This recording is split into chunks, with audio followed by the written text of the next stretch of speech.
Antroji kronikų knyga, 31 skyrius. Kai visa tai pasibaigė, visi susirinkusieji izraelitai išėjo į Judo miestus, iškirto giraitės, nugriovė aukštumas ir aukurus visame Jude, Benjamine, Efraime ir Manase. Po to visi izraelitai sugrįžo į savo miestus prie savo nuosavybės. Ezekijas suskirstė kunigus ir levitus skyriais, kiekvieną pagal jo tarnystę, aukoti deginamąsias ir padėkos aukas, tarnauti, giedoti ir šlovinti viešpaties šventyklos vartuose.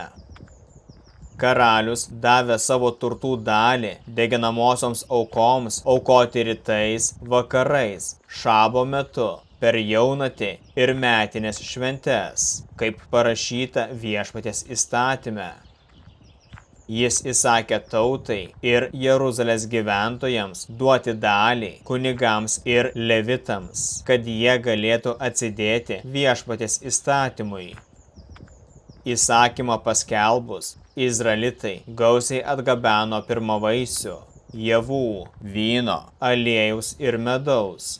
Taip pat atnešė gausiai dešimtinių.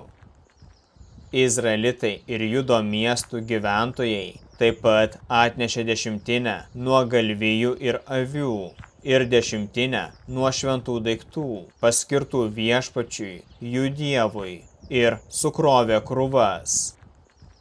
3 mėnesį jie pradėjo krauti tas krūvas, o 7 užbaigė. Ezekijas ir kunigaikščiai, atėję ir pamatę krūvas, šlovino viešpatį ir laimino jo tautą Izraelį. Ezekijas paklausė kunigų ir levitų apie krūvas. Vyriausiasis kunigas Azarijas iš Cadoko namų atsakė: Nuo to laiko, kai pradėjo gabenti aukas viešpaties namams, mes sočiai valgome ir dar daugiau atlieka, nes viešpats palaimino savo tautą. Ezekijas įsakė paruošti kambarius viešpaties namuose. Juos paruošus, jie ištikimai nešė aukas šventyklai, dešimtines ir dovanas. Jų vyriausiasis prižiūrėtojas buvo levitas Konanijas, o jo brolis Šimis buvo po jo. Jehielis, Azazijas, Nahatas, Asaelis, Jerimotas, Jehozabadas, Elielis, Išmakijas, Mahatas ir Benajas buvo prižiūrėtojai Konanijo ir jo brolio Šimio žinioje, karaliaus Ezekijo ir Azarijo, kuris buvo vyriausiasis Dievo namuose įsakymu. Imnos sūnui Korei, levitui, rytinių vartų sargui, buvo paskirta prižiūrėti Dievui laisva valia atnešamas dovanas, aukas viešpačiui ir šventas dovanas.